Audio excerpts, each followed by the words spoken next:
আমার বুঝ জ্ঞান হইছে থেকে নিয়ে ছাত্র জীবনে যখন আমি অনেক ছোট ছিলাম, এই দোয়া যেদিন আমি পড়েছি কোরআনে, ওই দিন থেকে আজও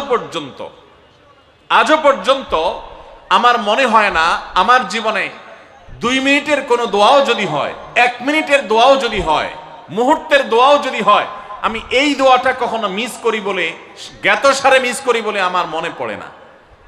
ছাত্র জীবন থেকে শুরু করেছি, আজও পড়ে যাচ্ছি। আলহামদুলিল্লাহ, আল্লাহর কাছে শুকরিয়া আদায় করে আপনাদেরকে বলতে পারি, এই দোয়ার সুফল আমি নিজের চোখে দেখেছি, আমি নিজে ভোগ করছি।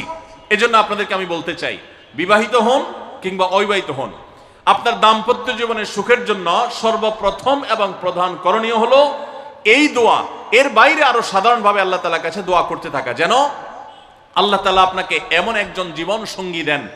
মা বোনরা দোয়া করবেন জীবন সঙ্গী, আপনারা দোয়া করবেন এমন যেন জীবন সঙ্গিনী দেন, যে জীবন সঙ্গী আপনার চোখ জুড়ানোর মতো হবে। দেখুন, আল্লাহর ভাষা এমন যে এই ভাষা তো অলৌকিক, এটাতে কোনো মানুষের ভাষা নয়। দোয়ার ভাষ্য লক্ষ্য করেন, আল্লাহ শিক্ষা দিচ্ছেন আমাদেরকে, রব্বানা হাবলানা মিন আজওয়াজিনা ওয়া যুররিয়াতিনা কুররাতা আয়ুন। হে আমাদের রব, আমরা আপনার কাছে এমন স্ত্রী চাই, এমন সন্তান চাই, এমন পরিবার চাই, যেই পরিবারের সদস্য আমার স্ত্রী, আমার সন্তানরা আমার নয়ন জুড়াবে, আমার চোখ জুড়াবে, এরকম মানুষ চাই। একটু ভাষাটা লক্ষ্য করুন। আমরা সাধারণত দোয়া করলে কি চাই? আমরা এক একটা দিক চাই। ধরুন, আপনার স্ত্রী মাশাআল্লাহ অনেক সুন্দরী, অপূর্ব সুন্দরী, তিনি আল্লাহ তাআলা তাকে অনেক রূপ লাবণ্য দিয়েছেন, কিন্তু তার যদি চরিত্রটা খারাপ হয়, তাহলে এই স্ত্রীকে আপনার নয়ন জুড়াবে, চোখ জুড়াবে, চক্ষু শীতলকারী হবে?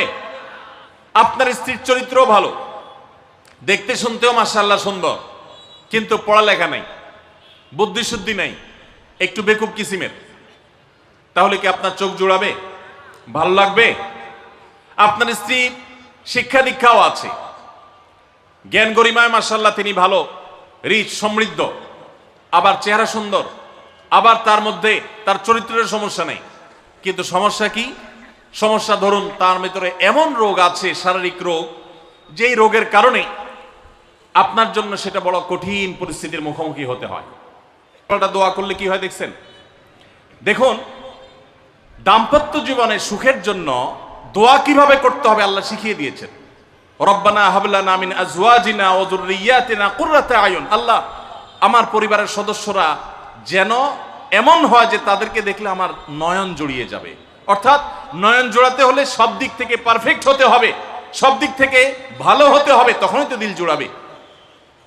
ওয়াজআলনা লিল মুত্তাকিনা ইমামা। আর আমাদের সবাইকে, গোটা পরিবারকে আপনি মুত্তাকিদের ইমাম বানায় দেন, সৎ মানুষ বানায় দেন। কারণ সৎ যদি না হয়, আল্লাহ ভীরু যদি না হয়, তাহলে কখনো তাদের মাধ্যমে আপনি সুখ শান্তি পেতে পারেন না। তাহলে প্রথম করণীয় দাম্পত্য জীবনের সুখের জন্য, সুখী দাম্পত্যের জন্য আল্লাহর কাছে দোয়া করতে থাকা। সূরা ফুরকানের ৭৪ নম্বর আয়াত, এর পাশাপাশি আরো যত আয়াত আছে, অথবা সাধারণভাবে আপনি আল্লাহর কাছে, আল্লাহ আমি ভালো সঙ্গী যেন পাই, সেজন্য দোয়া করতে থাকবো। আল্লাহ আমাদেরকে তৌফিক দান করুন। নাম্বার 2, জীবন সঙ্গী নির্বাচনের ক্ষেত্রে দিনদারিতাটাকে অগ্রাধিকার দেওয়া। কোনটাকে অগ্রাধিকার দেওয়া? ধার্মিকতাকে অগ্রাধিকার দেওয়া। নবী করিম সাল্লাল্লাহু আলাইহি ওয়াসাল্লামের প্রসিদ্ধ একটা হাদিস আপনারা অনেকে শুনেছেন, তিনি বলেছেন, তুনকাহুল মারআতু লিআরবা। 4টি জিনিস দেখে সাধারণত মেয়েদেরকে বিয়ে করা হয়, বা মেয়েরা ছেলেদেরকে বিয়ে করে। 4টি জিনিস, সে 4টি জিনিসে একটি হলো লিমালিহা, সাধারণত পয়সা করে দেখে বিয়ে করা হয়।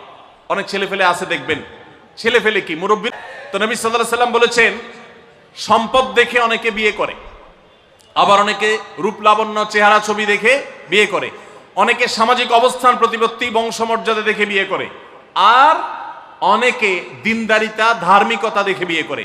নবী সাল্লাল্লাহু আলাইহি ওয়াসাল্লাম বলেছেন ফাজফার বিজাতিদ দ্বীন, তোমরা বিয়ের ক্ষেত্রে এই ধার্মিকতা দেখে বিয়ে করে সেই বিয়ে তোমরা সফল হওয়ার চেষ্টা করবে, কারণ এটাই হলো সুখের মূল চাবিকাঠি। আপনার স্ত্রী, আপনার স্বামী, আপনার জীবন সঙ্গী সঙ্গিনী যদি নেককার হন, আল্লাহভীরু হন, তার যদি কোনো একটা জায়গায় সারেন্ডার করার জায়গা থাকে, তো আপনি নিশ্চিত থাকতে পারেন তাকে নিয়ে আপনি সুখে থাকবেন। আর যদি সে আল্লাহর কাছে নিজেকে সারেন্ডার না করে, আল্লাহর কাছে নিজেকে আত্মসমর্পণ না করে, মুত্তাকি না হয়, আল্লাহভীরু না হয়, তাহলে তাকে দিয়ে আপনি কখনো প্রকৃত সুখ সন্ধান করতে পারবেন না। এজন্য ভাই